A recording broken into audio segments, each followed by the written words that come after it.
नमस्कार दोस्तों, शिखर क्लासेज में आपका स्वागत है। जो हम करंट जीके का सेशन लेके चलते हैं, आज उसी की नई क्लास आगे की क्लास को लेकर आपके सामने आया हूं। तो देखिए, आज का जो सेशन है वो हम स्टार्ट करते हैं। हमारा सेशन स्टार्ट होता है एक मोटिवेशनल थॉट से। जो आज का मोटिवेशनल थॉट है उसमें लिखा है कि बार बार असफल होने पर भी उत्साह न खोना ही सफलता है।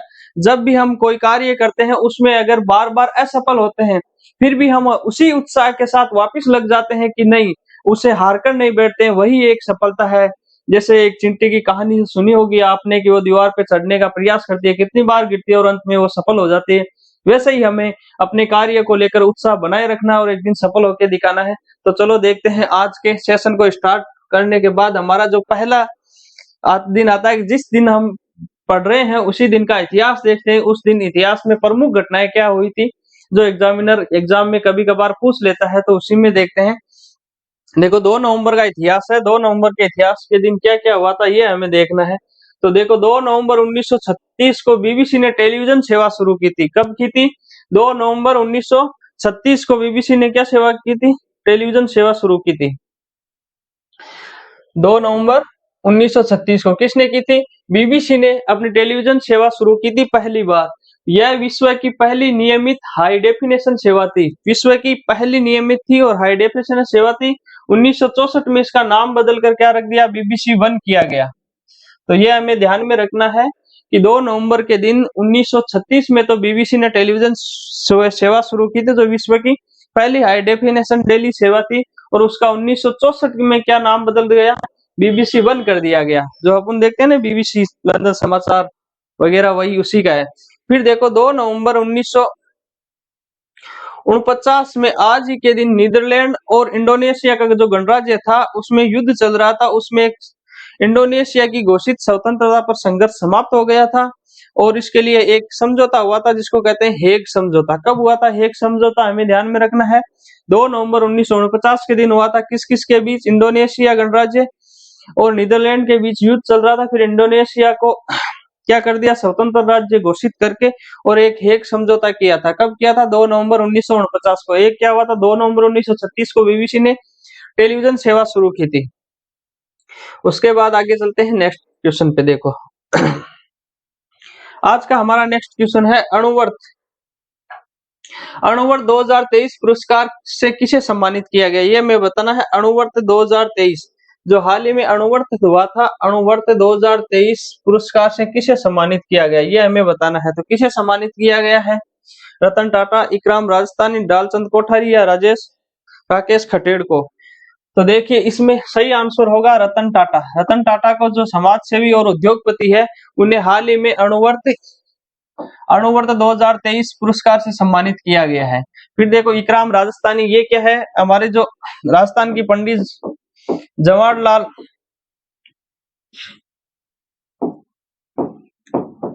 पंडित जवाहरलाल पंडित जवाहरलाल नेहरू बाल साहित्य जो अकादमी है,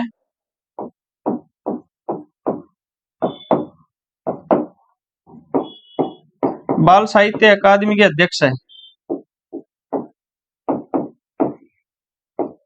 अकादमी राजस्थान की है, उसके अध्यक्ष कौन है?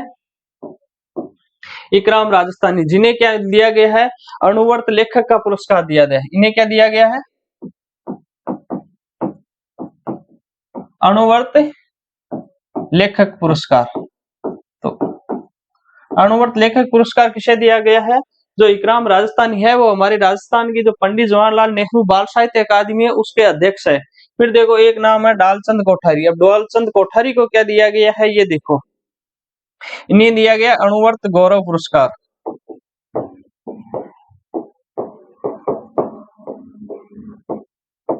अणुवर्त गौरव पुरस्कार से किसे नवाजा गया है? वो है डालचंद कोठारी। फिर देखो, एक नाम और है राकेश खटेड़। इन्हें किसका पुरस्कार मिला है? अणुवर्त 2023 के जो पुरस्कार मिले हैं उन्हीं की श्रेणी में इन्हें भी एक पुरस्कार दिया गया है। उसका नाम है जीवन विज्ञान पुरस्कार। अणुवर्त जीवन विज्ञान पुरस्कार। तो देखिए जो आज का क्वेश्चन था कि अणुवर्ष 2023 पुरस्कार से किसे सम्मानित किया गया है, तो इस अणुवर्ष 2023 पुरस्कार मिला है रतन टाटा जी को। फिर देखो इकराम राजस्थानी कौन से अणुवर्ष लेखक पुरस्कार से सम्मानित किया, फिर डालचंद कोठारी को अणुवर्ष गौरव पुरस्कार से सम्मानित किया, फिर देखो राकेश खटेड़ को अणुवर्ष जीवन विज्ञान पुरस्कार से सम्मानित किया है। तो अभी जो हाल ही में अणुवर्ष पुरस्कार की घोषणा हुई है उनमें इंपॉर्टेंट क्वेश्चन है कि अणुवर्ष 2023 किसे मिला, रतन टाटा जी को। इसमें एक राजस्थानी का नाम विक्रम राजस्थानी है, इसको भी ध्यान में रखना क्योंकि ये हमारे पंडित जवाहरलाल नेहरू बाल साहित्य अकादमी के अध्यक्ष है, पहले अध्यक्ष भी यही है, तो इन्हें मिला है ये कौन सा अणुवर्ष लेखक पुरस्कार। नेक्स्ट क्वेश्चन पे चलते हैं।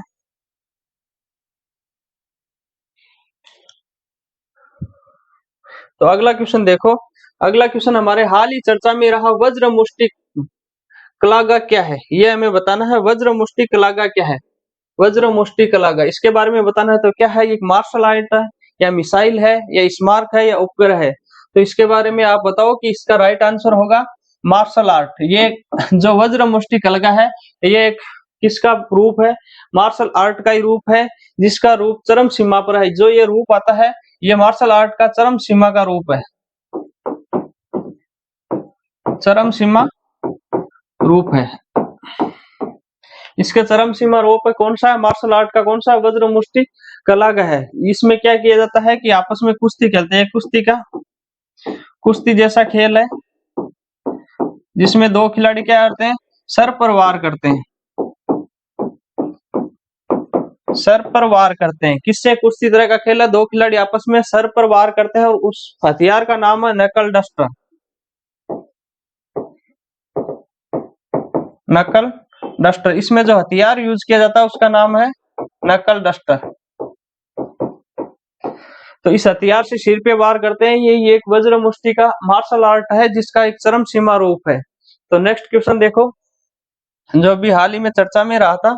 अब अगला देखो एसबीआई, अभी हाल ही में क्या बनाया गया, एसबीआई का ब्रांड एम्बेसडर नियुक्त किया गया है। किसे नियुक्त किया गया है ये हमें बताना है। एसबीआई ने अपना ब्रांड एम्बेसडर किसे नियुक्त किया है, एम एस धोनी, राहुल द्रविड़, अक्षय कुमार या पीपी नायर को।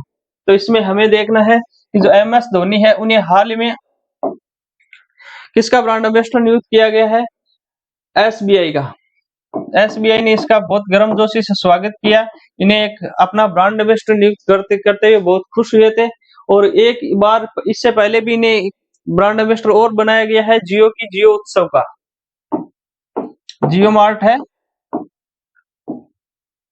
इसमें बनाया गया है ब्रांड एम्बेसडर। तो एम एस धोनी अभी फिलहाल में ब्रांड एम्बेसडर नया तरोताजा है, कल परसों ही बनाया, वो तो एसबीआई ने बनाया, उससे पहले जियो मार्ट ने इसको अपना ब्रांड एम्बेसडर बना रखा है। तो आगे चलते हैं नेक्स्ट क्वेश्चन पे। देखो आज का अपना अगला क्वेश्चन है केंद्रीय सतर्कता आयोग कौन है। तो केंद्रीय सतर्कता आयोग कौन है अभी फिलहाल में ये हमें बताना है, इंपॉर्टेंट क्वेश्चनों में आता है केंद्रीय सतर्कता आयोग। प्रवीण कुमार श्रीवास्तव है, डॉक्टर महेश है या डॉक्टर राहुल चौधरी है, अमित शाह है। तो ये बताइए हमें कि प्रवीण तो इसका सही आंसर होगा प्रवीण कुमार श्रीवास्तव। प्रवीण कुमार श्रीवास्तव अभी हाल ही में केंद्रीय सतर्कता आयोग के अध्यक्ष है। केंद्रीय सतर्कता आयोग कौन है, प्रवीण कुमार श्रीवास्तव है। ये क्या है कि 30 अक्टूबर से चर्चा में क्यों है, क्योंकि 30 अक्टूबर से 5 नवंबर के मध्य क्या बनाया जा रहा है, सतर्कता जागरूक सप्ताह।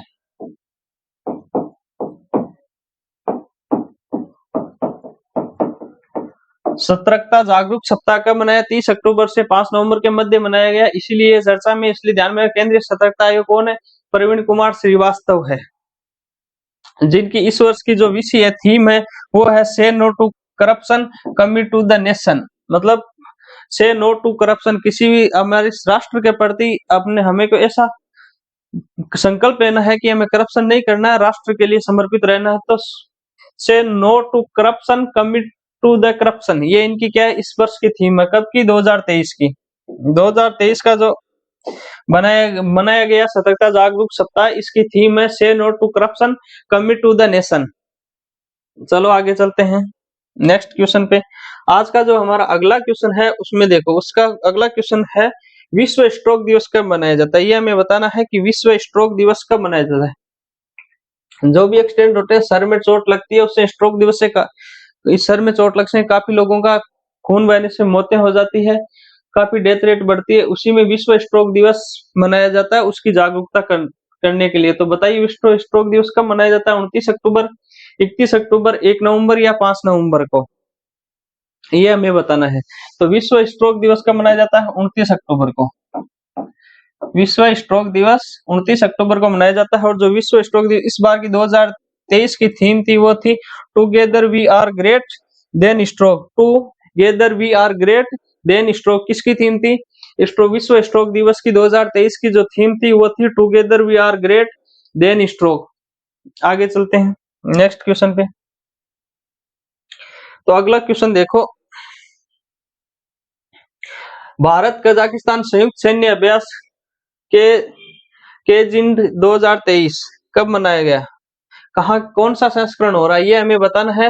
केजिंड 2023 है काजिंद, इसका काजिंद का भारत और कजाकिस्तान के मध्य सैन्य अभ्यास होता है, संयुक्त रूप से होता है। तो इसका नाम क्या है? कजाकिस्तान का केज और इंडिया का इंड। 2023 कहाँ पर है? केजिंड 2023 का कौन सा संस्करण हो रहा है ये हमें बताना। 7वां संस्करण, 5वां संस्करण, 10वां संस्करण या 4था संस्करण? तो इसका सही आंसर होगा 7वां संस्करण हाल ही फिलहाल में हो रहा है। कब से हो रहा है? 30 अक्टूबर से स्टार्ट है और 2 अक्टूबर मध्य चलेगा। ये कहाँ पे हो रहा है? तो ये हो रहा है कजाकिस्तान में। कहाँ पर हो रहा है? तो ये हमें बताना है। कजाकिस्तान में हो रहा है। केजिन केजिन 2023 किस किसके मध्य होता है? भारत और कजाकिस्तान के मध्य हो रहा है। अभी जो हो रहा है 7वां संस्करण हुआ है, उससे पहले 6 संस्करण हो चुके हैं। अभी फिलहाल में जो हो रहा है वो कजाकिस्तान में हो रहा है। ये हमें बताना है कौन कौन भाग रहे हैं। तो इसमें एक तो भारतीय वायुसेना, एक तो आर्मी और एक भारत की वायुसेना है। ये दोनों की टुकड़ी गई है अभी हाल ही में कजाकिस्तान। और अभी जो इनकी जो नेतृत्व करता कौन है ये हमें बताना है। तो डोगरा जो हमारी बटालियन है, डोगरा बटालियन, वो इसका नेतृत्व कर रही है। जो आर्मी और वायुसेना दोनों मिलकर कजाकिस्तान में जो केजिन 2023 हो रहा है उसमें भाग लेगी। 120 सैनिक उसमें भाग लेंगे टोटल।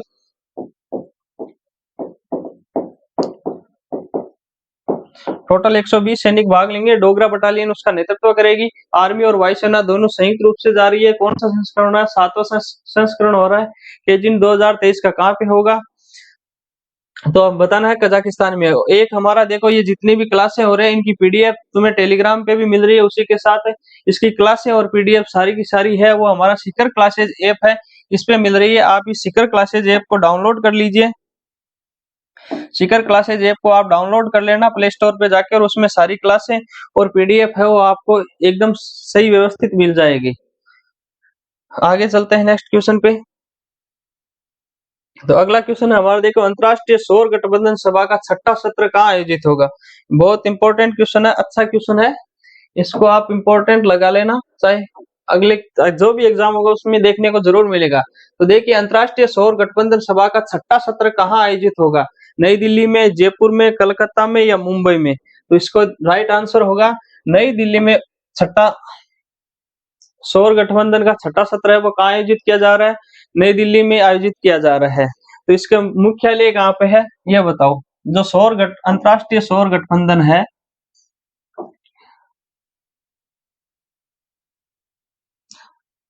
इंटरनेशनल सौर एसोसिएशन जो गठबंधन है, इसका मुख्यालय कहाँ पे है? तो इसका मुख्यालय भी भारत में ही है। कहाँ पे? गुरुग्राम, जिसको पहले क्या बोलते थे? गुड़गांव। गुरुग्राम में इसका मुख्यालय है अभी फिलहाल में।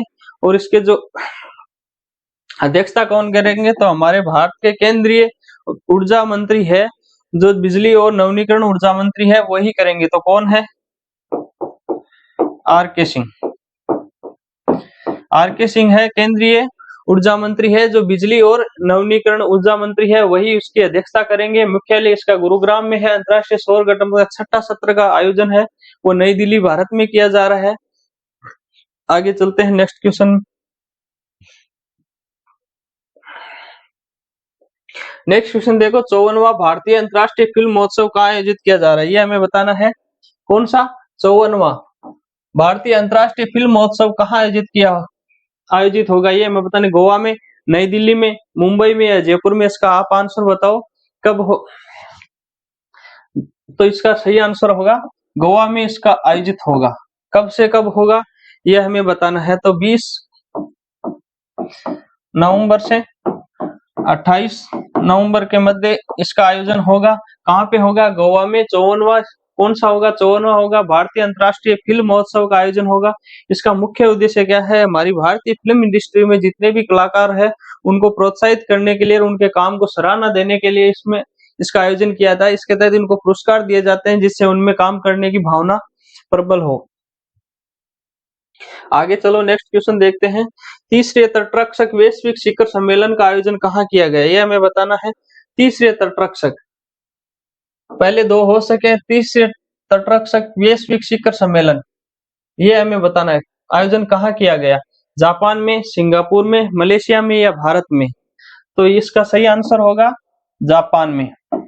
जापान में क्या किया? तीसरे तटरक्षक वैश्विक शिखर सम्मेलन किया जा रहा है। तो ये हमें देखना है कि तटरक्षक हो रहा है तो जितने भी देशों की समुद्र से तटीय सीमा लगती है उन्हीं का यह सम्मेलन है। उनका मुख्य उद्देश्य क्या है? समुद्री सुरक्षा। समुद्री सुरक्षा का इसका मतलब है कि इसमें जितने भी कार्य हो रहे, आप खनिज या फिर उन पे बिजनेस कर रहे हो या फिर जहाँ की सीमाएं लग रही है जिनके आसपास में, उनमें समुद्र का जो बायोमेट्रिक सिस्टम है वो खराब नहीं, उन सभी चीजों को ध्यान में रखकर इसके तटरक्षक वैश्विक शिखर सम्मेलन किए जा रहे हैं। क्योंकि जो भी देश है वो अपनी अपनी स्वार्थ के हिसाब से उसका यूज करता है, तो इससे क्या है कि वहां के जो पारिस्थितिक तंत्र है वो बिगड़ जाता है। तो पारिस्थितिकी तंत्र को बनाए रखने के लिए, समुद्री पारिस्थितिकी तंत्र को बनाए रखने के लिए इसका आयोजन किया जा रहा है। सभी लोग एक साथ बैठ के इस पे चर्चा करेंगे कि इसकी पारिस्थितिकी तंत्र को खराब नहीं किया जाए और अब उन पारिस्थितिकी तंत्र को सुरक्षित रखते हुए कोई भी कार्य करे उसको किया जाए। तो तीसरे तटरक्षक वैश्विक सम्मेलन कहाँ हो रहा है? जापान में हो रहा है। आगे चलो, जीएसटी दर युक्तिकरण पैनल का संयोजक किसे बनाया गया? ये हमें बताना है। जीएसटी दर युक्तिकरण है वो पैनल, उसका संयोजक किसे नामित किया गया ये बताना है। एस के खन्ना को, डॉक्टर विवेक को या अनुराग ठाकुर को या अमित शाह को? इसका सही आंसर होगा एस के खन्ना। सुरेश कुमार खन्ना है जिसका पूरा नाम।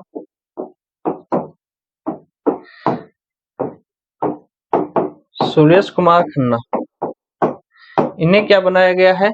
अभी हाल ही में जीएसटी दर युक्तिकरण पैनल का संयोजक बनाया गया है। अगला क्वेश्चन देखते हैं। नेक्स्ट क्वेश्चन देखो आज का। हाल ही में किस देश ने भारत के लोगों को वीजा फ्री किया? ये हमें बताना है। इससे पहले भी एक देश ने वीजा फ्री किया था, अभी किसने किया था? श्रीलंका ने किया था। श्रीलंका ने क्या किया था? वीजा फ्री किया था भारत के लोगों को। उसके साथ इस 6 देश और थे, उनको सबको वीजा फ्री किया था। वहां की पर्यटन की जो कंडीशन है उसको बढ़ाने के लिए यही सिस्टम यहाँ पे हाल ही में किस देश ने भारत के लोगों के लिए वीजा फ्री किया है? तो वो क्या है? थाईलैंड, जापान, मलेशिया या इंडोनेशिया ने? ये हमें बताना है। तो इसका सही आंसर क्या होगा आप बताइए। इसका सही आंसर होगा थाईलैंड ने। थाईलैंड ने अभी हाल ही में क्या किया है? भारत के लोगों के लिए वीजा फ्री किया। थाईलैंड भारत के लिए ये क्या है? पर्यटन स्थल है, पर्यटन स्थल है। उसके लिए भारत, इसने उन्हें क्या किया? वीजा फ्री कर दिया। तो भारत के लोग वहां पे जाएंगे, पर्यटन करें, घूमेंगे फिरेंगे, तो उनको वहां पे फायदा ही होगा। उसी को देखते हुए पर्यटन को बढ़ावा देने के लिए थाईलैंड ने क्या किया है? भारत के लोगों को वीजा फ्री कर दिया है। इससे पहले किया कि किसने किया था? श्रीलंका ने किया था। ध्यान में रखना, दोनों ऑप्शन आए तो उस हिसाब से ही करना। आगे चलते हो नेक्स्ट क्वेश्चन। परिवहन मंत्रालय 2023 की रिपोर्ट के अनुसार 2022 में सड़क दुर्घटना में जान गई, कितनों की जान गई ये हमें बताना है। परिवहन मंत्रालय 2023 ने अभी हाल ही में रिपोर्ट जारी की है, उसमें 2022 के आंकड़े बताए हैं जिसमें दुर्घटनाओं में कितनी मौतें हुई है ये हमें बताइए। 1.68 लाख, 4.43 लाख, 2 लाख या 5 लाख? तो इसका सही आंसर होगा 1.68 लाख। 1.68 लाख लोगों की जान गई है किसमें? सड़क दुर्घटना में। ये किसकी रिपोर्ट है? परिवहन मंत्रालय 2023, उनकी रिपोर्ट है, परिवहन मंत्रालय की रिपोर्ट है जिसमें 2022 में भारत में सड़क दुर्घटनाओं में होने वाली मौत या मौतों की संख्या कितनी है? 1.68 लाख लोगों ने सड़क दुर्घटना में जान गंवाई है। वही उन्होंने उसके साथ ही 4.43 लोग हैं ये क्या हुए हैं, घायल हुए हैं।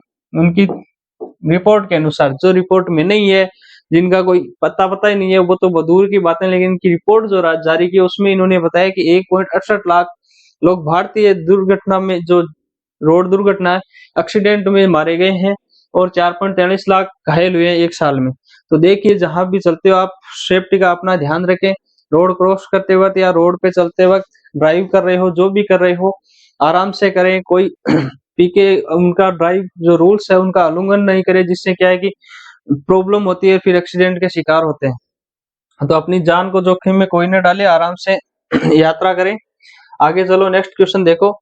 इंग्लैंड के किस क्रिकेटर ने विश्व कप 2023 के बाद इंटरनेशनल क्रिकेट से संन्यास लेने की घोषणा कर दी है? ये हमें बताना है। अभी हाल ही में जो वर्ल्ड कप चल रहा है इंडिया में 2023 का वनडे का, उसमें उसने घोषणा की है कि इसके बाद में है संन्यास लेने वाला हूं। तो आपको इसका सही आंसर बताना है। उसका बताओ, डेविड विली, मोइन अली, आदितिल रशीद या जो रूट। तो इसका सही आंसर होगा डेविड विली ने अभी हाल ही में घोषणा की है कि मैं इस वर्ल्ड कप के बाद इंटरनेशनल क्रिकेट टूर्नामेंट से संन्यास ले लूंगा। घरेलू टूर्नामेंट तो खेलेंगे, लेकिन इंटरनेशनल टूर्नामेंट नहीं खेलेंगे, इससे संन्यास ले लेंगे। वो कौन है? डेविड वेली। तो चलो नेक्स्ट क्वेश्चन आगे चलते हैं। अगला क्वेश्चन देखो, विश्व का पहला एआई सेफ्टी समिट किस देश में आयोजित किया जा रहा है? ये हमें बताना है। विश्व का पहला एआई इसलिए इंपॉर्टेंट हो जाता है कि वर्ल्ड का ये क्या है, पहला एआई, यानी आर्टिफिशियल इंटेलिजेंसी। एआई का मतलब होता है आर्टिफिशियल इंटेलिजेंसी।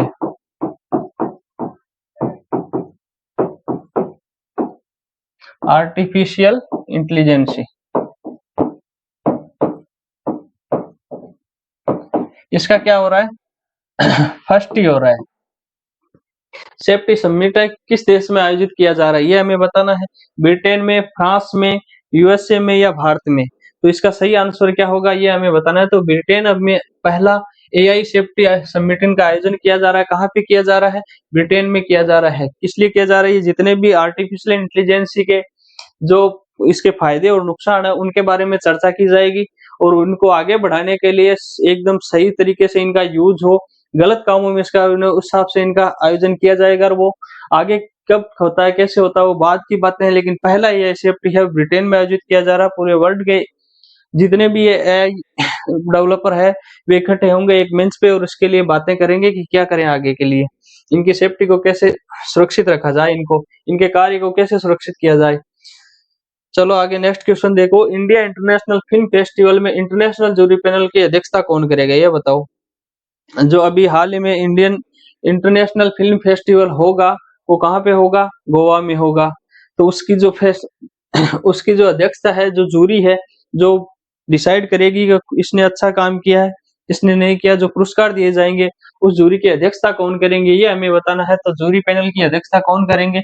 ये हमें बता, शेखर कपूर, अक्षय कुमार, अनुराग ठाकुर या अमिताभ बच्चन, ये हमें बताना है। तो बताओ कौन करेंगे?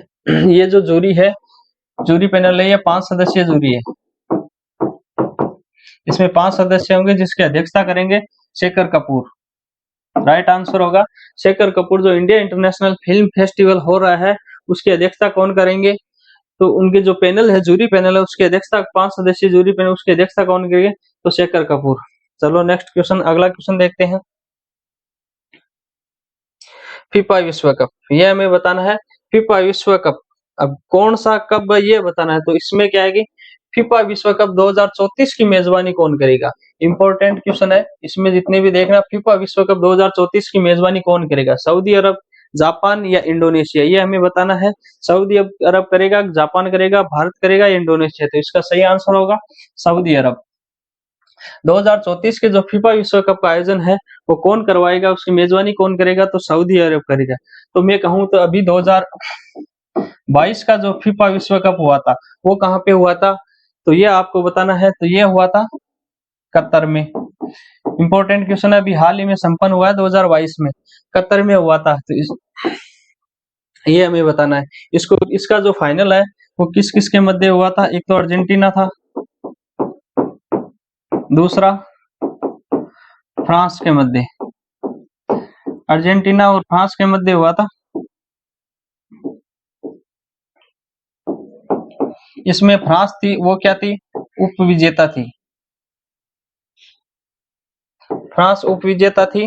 तो ये बताओ विजेता कौन हुई? तो अर्जेंटीना ने ये वर्ल्ड कप जीता था 2022 का, जो कतर में हुआ था फीफा वर्ल्ड कप, किसने जीता था? अर्जेंटीना ने। इंपॉर्टेंट है, इसको वेरी वेरी इंपॉर्टेंट लगा ना। आगे वाले सारे एग्जाम एक न एक क्वेश्चन आपको ये देखने को मिलेगा। फीफा विश्व कप 2034 का आयोजन तो सऊदी अरब करेगा, लेकिन 2022 कहाँ पे हुआ था? कतर में हुआ था। किस किस के मध्य फाइनल खेला गया था? अर्जेंटीना और फ्रांस के मध्य खेला गया था। इसमें अर्जेंटीना ने फाइनल जीता था। जो फीफा विश्व कप 2022 है उसका विजेता अर्जेंटीना थी और उप विजेता कौन थी? फ्रांस थी। अब उसी के साथ एक 2022 हर 4 साल से होता है, तो फिर 2024 का कहाँ पे होगा? 2024 का कहाँ पे होगा ये हमें बताना है। तो 2024 का होगा उज्बेकिस्तान में।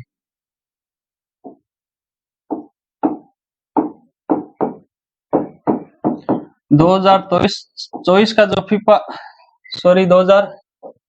विश्व कप 2022 हुआ, 2026 का कहाँ पे होगा?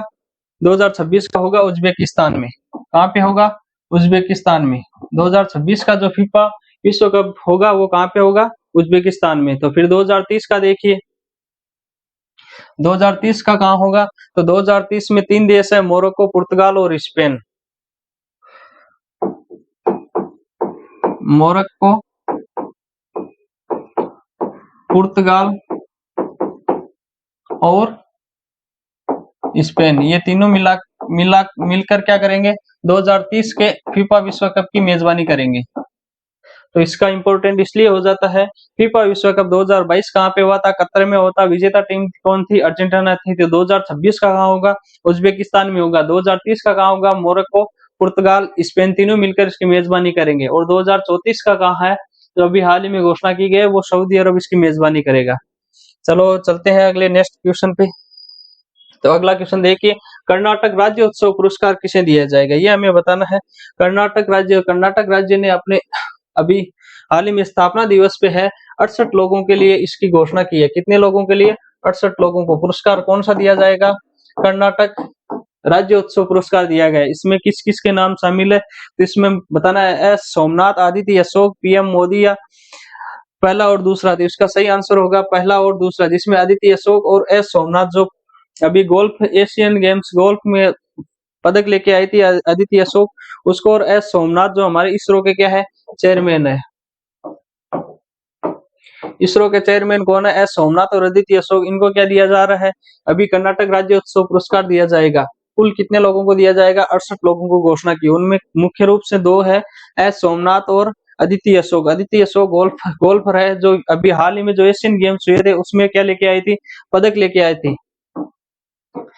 और एस सोमनाथ है, वो हमारे इसरो के चेयरमैन है, जिन्होंने अभी हाल ही में गगनयान सफल परीक्षण किया है। उससे पहले चंद्रयान 3 का सफल हुआ था, लैंडिंग करवाई थी, सॉफ्ट लैंडिंग दक्षिणी ध्रुव पे। तो उसको देखते हुए कर्नाटक राज्य ने क्या है? राज्योत्सव पुरस्कार से इन्हें नामित किया गया है। चलो अगला क्वेश्चन देखते हैं। कौन सी कंपनी 2024 दादा साहब फाल्के अंतर्राष्ट्रीय फिल्म महोत्सव को संचालित करी? ये हमें बताना है, क्योंकि कोई भी कार्य होता है उसकी एक स्पॉन्सर कंपनी होती है। तो जो हो रहा अभी दादा साहेब फाल्के अंतर्राष्ट्रीय फिल्म महोत्सव हो रहा, उसको संचालित कौन सी कंपनी कर रही है? एसर कर रही है, या फिर एचपी कर रही है, लेनोवो कर रही है, एप्पल कर रही है? तो इसका सही आंसर होगा जो एसर, जो कंप्यूटर प्रौद्योगिकी में कंपनी है, कंप्यूटर की प्रौद्योगिकी की जो निर्माण करता कंपनी है एसर, वो क्या करेगी? जो दादा साहेब फाल्के अंतर्राष्ट्रीय फिल्म महोत्सव है उसको संचालित कर रही है, उसको स्पॉन्सर कर रही है। चलो अगला क्वेश्चन देखते हैं। देखो, 67वें राष्ट्रीय स्कूल खेल किस स्थान पे होंगे? ये हमें बताना है। 67वें राष्ट्रीय स्कूल खेल कौन से? 67वें राष्ट्रीय स्कूल खेल कहाँ पर होंगे या आयोजित होंगे, ये हमें बताना है। तो श्रीनगर, लद्दाख, जम्मू या नई दिल्ली में? तो इसका सही आंसर होगा श्रीनगर में। क्या हो रहा है? 67वें राष्ट्रीय स्कूल खेल का आयोजन है श्रीनगर के उपराज्यपाल कौन है? जम्मू एंड कश्मीर के कौन है? मनोज सिन्हा। उन्होंने क्या है? इनका उद्घाटन किया है, मनोज सिन्हा।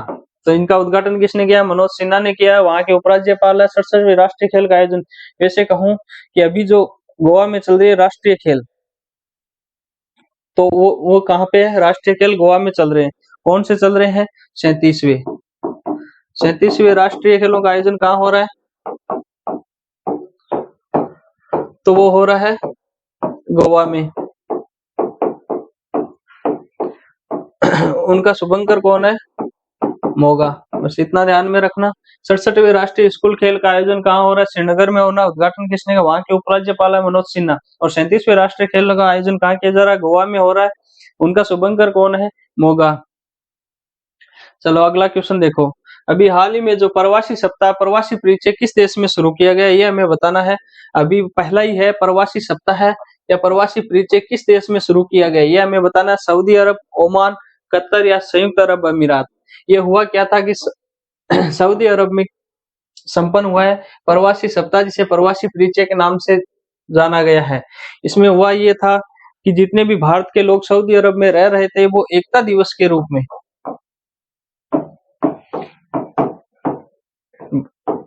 राष्ट्रीय एकता दिवस कब मनाया जाता है? 31 अक्टूबर को। अभी हाल ही में हुआ था। उसी को मद्देनजर रखते हुए सभी एक साथ इकट्ठे हुए और आपस में बातें की, और प्रवासी परिचय आपस में जितने लोग वहां भारत के रह रहे थे उनका आपस में परिचय करवाया, एक दूसरे से मिला कि हम सब एक है, और एकता का रूप देखते हुए उन्होंने इस प्रवासी परिचय का आयोजन करवाया। किस देश में हुआ है? सऊदी अरब में। आगे चलो नेक्स्ट क्वेश्चन देखते हैं। अगला क्वेश्चन देखो हमारे सामने स्क्रीन पे है। निम्नलिखित में से किस राज्य या केंद्र शासित प्रदेश ने अपने प्रदर्शन के लिए आजादी का अमृत महोत्सव पुरस्कार में प्रथम स्थान प्राप्त किया था? ये हमें बताना। अभी हाल ही में आजादी अमृत महोत्सव का समापन किया गया था। किसके साथ? जो कलश यात्रा थी, आजादी कलश मिट्टी कलश यात्रा थी, उसके साथ ही उसका जो वहां पे समापन किया गया है, उसमें प्रथम स्थान किस राज्य ने प्राप्त किया, ये हमें बताना। जम्मू कश्मीर, गुजरात, राजस्थान या हरियाणा में। तो इसका में प्रथम स्थान किसने किया है? जम्मू कश्मीर, जम्मू एंड कश्मीर ने प्रथम स्थान प्राप्त किया। दूसरा स्थान प्राप्त किया है, ये तो फर्स्ट नंबर पे रहा। दूसरे स्थान पे कौन रहा? सेकंड पे गुजरात रहा। और थर्ड स्थान पे संयुक्त रूप से कौन रहा है? राजस्थान और हरियाणा।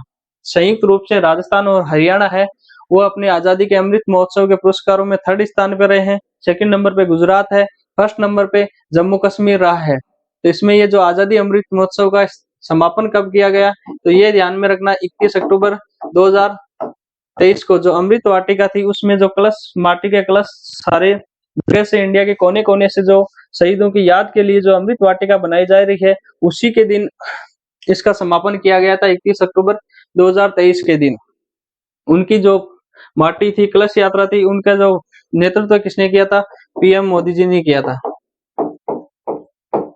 ये ध्यान में रखना। 31 अक्टूबर 2023 को इसका समापन हो गया है। जम्मू कश्मीर पहले स्थान पे है पुरस्कारों में, 2 नंबर पे गुजरात है, राजस्थान और हरियाणा को संयुक्त रूप से 3 नंबर पे पुरस्कार दिए गए हैं। चलो नेक्स्ट क्वेश्चन देखते हैं। अगला, विश्व शाकाहारी दिवस किस तारीख को मनाया जाता है? ये हमें बताना है। विश्व शाकाहारी दिवस कब मनाया जाता है, तो बताओ। 1 नवंबर, 1 दिसंबर, 4 नवंबर या 5 दिसंबर। तो विश्व शाकाहारी दिवस जितने भी वेजिटेरियन लोग हैं, शाकाहारी लोग हैं, उनको उन्हें प्रोत्साहन करने के लिए 1 नवंबर के दिन क्या मनाया जाता है? विश्व शाकाहारी दिवस मनाया जाता है। जो 2023 थी उसकी थीम क्या थी? उसकी थीम थी celebrating for a good cause. कौन सी? Celebrating for a good cause. ये थीम है। किसी भी बर्ड, किसी जो भी डे मनाया जाता है, कोई जो भी फंक्शन होता है, उसकी एक स्पेशल थीम रख के उसी पे कार्य किया जाता है। तो पूरे वर्ष भर इसी पे है, celebrating for a good cause. ध्यान में रखना, थीम कभी कभार एग्जाम में पूछ लेते हैं। तो विश्व शाकाहारी दिवस 1 नवंबर को मनाया जाता है। 2023 की जो थीम थी वो कौन थी? Celebrating for a good cause. चलो अगला नेक्स्ट क्वेश्चन देखते हैं। देखो इंपॉर्टेंट क्वेश्चन है आपकी स्क्रीन पे, बहुत ही इंपॉर्टेंट इसलिए हो जाता है, वो बाद में बताऊंगा। तो आप ये देखना, ये इंपॉर्टेंट क्वेश्चन है। भारत में साहित्य का पहला शहर कौन सा है? भारत में साहित्य का पहला शहर कौन सा है? कोझिकोड, मुंबई, दिल्ली या जयपुर। ये हमें बताना है। जो इसका सही आंसर होगा कोझिकोड। कोझिकोड को क्यों? यूनेस्को ने क्या किया है? यूनेस्को ने घोषणा की है, यूनेस्को ने इसे क्या किया है? भारत का पहला साहित्य का पहला शहर घोषित किया। भारत का साहित्य का पहला शहर किसे घोषित किया? कोझिकोड को। किसने किया? यूनेस्को ने। इसलिए इंपॉर्टेंट हो जाता है, एग्जामिनर टारगेट करेगा, 100% करेगा। आगे चलो, कोझिकोड है। अभी हाल ही में मैंने पहले भी बताया था कि भारत का नहीं, पूरे एशिया का पहला जो महिला थाना था वो कहाँ था? कोझिकोड में था। तो आगे चलते हैं। नेक्स्ट क्वेश्चन देखो। पीएम नरेंद्र मोदी और बांग्लादेश की पीएम शेख हसीना ने कौन सी परियोजनाओं का उद्घाटन किया है? बहुत अच्छा क्वेश्चन है, इंपॉर्टेंट क्वेश्चन है। वो कब हुआ था? कल ही हुआ था। कल क्या डेट थी?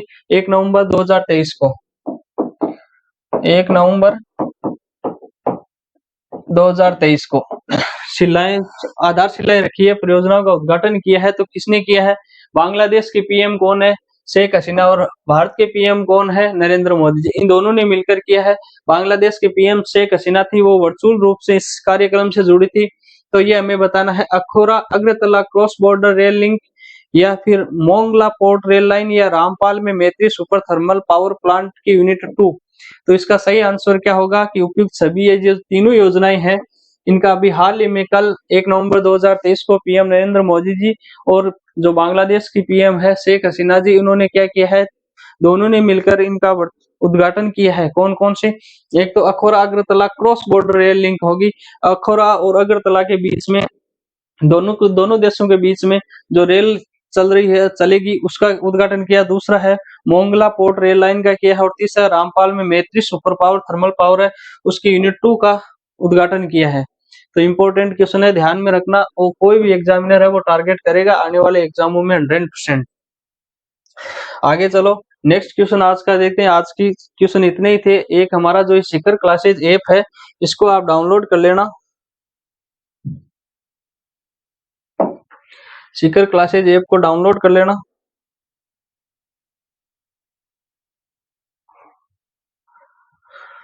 क्योंकि सारी जितने भी क्लासें हैं वो शिखर ऐप के क्लासेज पे आपको व्यवस्थित मिलेगी। जितनी भी पीडीएफ है वो भी शिखर क्लासेज ऐप में व्यवस्थित मिलेगी। इसलिए आप सभी प्ले स्टोर में जाके हमारा चैनल है जो शिखर क्लासेज ऐप है, उसको डाउनलोड कर लेना।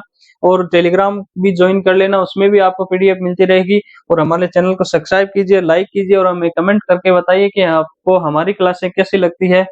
आगे भी आप हमसे ऐसे ही लगातार जुड़े रहिए। धन्यवाद।